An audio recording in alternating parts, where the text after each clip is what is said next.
Hey folks, Cooley here. Got another one of your emails about high-tech cars and modern driving. This one comes in from Ash in Toronto, Ontario, with a question I've had before, so let's get to it. He asks, isn't overfilling an engine with oil worse than slightly underfilling it? I went with a friend to pick up his first car at a Hyundai dealership and found out the oil level was overfilled, about a half a quart. The manager calmly and diplomatically explained it's not a problem, and that their mechanics add oil from a pre-measured container that ends up about 0.4 quarts extra.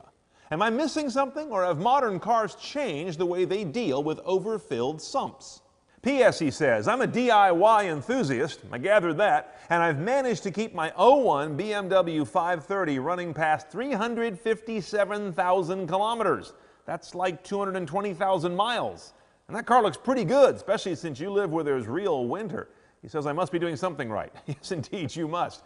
Ash, this idea of overfilling oil is the one that gets talked about a little less than underfilling, for good reason, but it's another issue, especially if you're a younger, newer DIY person who hasn't done a lot of oil changes, and all of a sudden, you put in too much.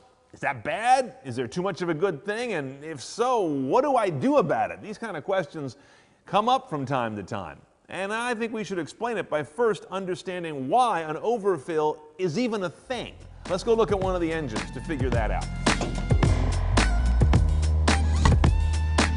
Okay, let's get our bearings. Here's a Ford inline-4 EcoBoost motor. The top part of any engine like this is the head. The valves live in there, and the intake of air and fuel comes into those valves up here. The middle section is your block on almost every engine. This is where the heavy iron lives. You got a crankshaft, connecting rods, and pistons. All this stuff here either rotates or reciprocates. And then at the bottom, you've got your oil pan. Now we're talking about how much oil you put in here. When you pour oil in, this is where it goes, unless it's momentarily being sucked up by the oil pump, pushed up through passages in the engine, lubricating parts, and then dripping back down here by gravity. That's how engine lubrication works in most cars. If you overfill this pan, the main issue is that these rotating parts down in here, the lobes of the crankshaft, may start to contact the oil because it sits up too high.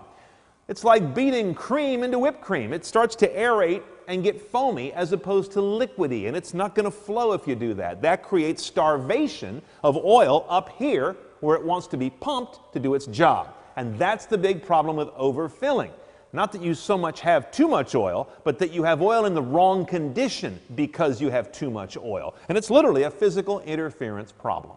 If you find you're well above the range marked off on the car's dipstick, then just drain a little out and recheck it. It's a little messy, but it's not complicated. Or if you want to get fancy, you can buy an oil evacuation pump that slides down in the dipstick tube. Now, your particular example, Ash, your friend's Hyundai that you bought from a dealer, that last part is key.